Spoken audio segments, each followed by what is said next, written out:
નમસ્કાર મિત્રો, સ્વાગત છે તમારું એચએનજી સ્ટડી પોઈન્ટ યુટ્યુબ ચેનલના એક નવા વિડીયોમાં. મિત્રો, ગુજરાત પોલીસની જે શારીરિક કસોટી એટલે કે દોડનું જે આયોજન કરવામાં આવનાર છે એની તારીખો જાહેર કરી દેવામાં આવી છે.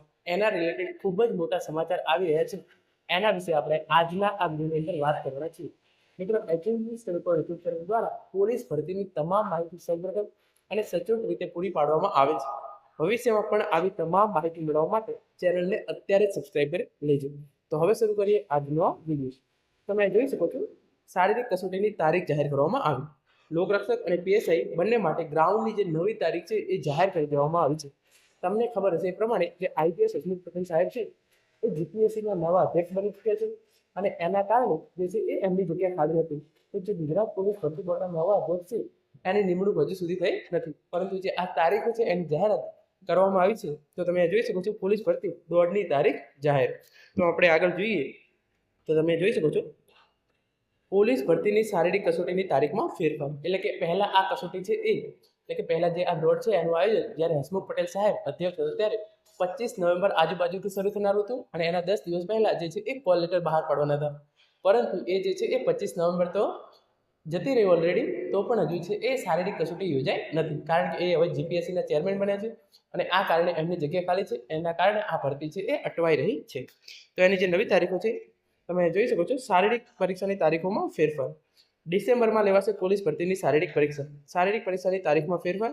હવે આ પરીક્ષા છે એ ડિસેમ્બર મહિનાની અંદર લેવામાં આવનાર છે. ગુજરાત સરકાર દ્વારા પહેલા અધ્યક્ષની નિમણૂક કરવામાં આવશે અને પછી તરત જ આ જે છે એ શારીરિક કસોટી છે એ લેવામાં આવનાર છે. તમે જોઈ શકો છો, 10 થી 15 ડિસેમ્બર વચ્ચે પરીક્ષા લેવાય તેવી શક્યતા. એટલે કે જે છે એ જે જર્નાલિસ્ટ હોય એમના દ્વારા ઇન્ફોર્મેશન આપવામાં આવી રહી છે કે 10 થી 15 ડિસેમ્બરની વચ્ચે જે છે હવે આ શારીરિક કસોટી છે એ શરૂ થઈ શકે છે. તમામ ઉમેદવારો એમની તૈયારી છે એ ચાલુ રાખવાની છે. 10 થી 15 ડિસેમ્બર પહેલા જે છે ગુજરાત પોલીસ ભરતી બોર્ડના નવા અધ્યક્ષ એમની નિમણૂક થઈ જશે અને એના પછી આ શારીરિક કસોટી છે એ ચાલુ થઈ શકે છે. તમે જોઈ શકો છો, એલઆરડી અપલોડ. ગુજરાત પોલીસ ભરતીની શારીરિક કસોટી 10 ડિસેમ્બર આજુબાજુ ચાલુ થવાની શક્યતા. નવા અધ્યક્ષ આવશે પછી આગળની કાર્યવાહી ચાલુ થશે.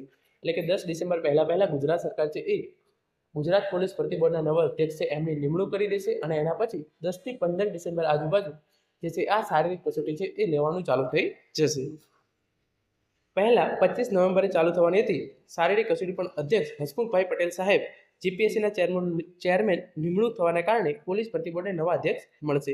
એટલે કે જો ગુજરાતની અંદર જે પોલીસ ભરતી બોર્ડના અધ્યક્ષ છે એ હસમુખ પટેલ સાહેબ હોત તો કાલથી જે છે આ શારીરિક કસોટીઓ ચાલુ થઈ ગઈ હોત, પરંતુ એવો અધ્યક્ષ ન હોવાના કારણે જે છે આ હવે તમામ પ્રક્રિયા છે એ અટકી પડી છે. તો જે નવા અધ્યક્ષ મળશે એના પછી 10 થી 15 ડિસેમ્બર આજુબાજુ જે છે આ શારીરિક કસોટીઓ ચાલુ થાય છે એવા સૂત્રો તરફથી ઇન્ફોર્મેશન મળી રહી છે. આના રિલેટેડ કોઈ ચોક્કસ ઇન્ફોર્મેશન આવશે તો પણ તમને HNG study point YouTube channel દ્વારા પૂરી પાડવામાં આવશે. તો એના માટે ચેનલને જરૂરથી સબસ્ક્રાઈબ કરીને રાખજો. Thank you so much for watching.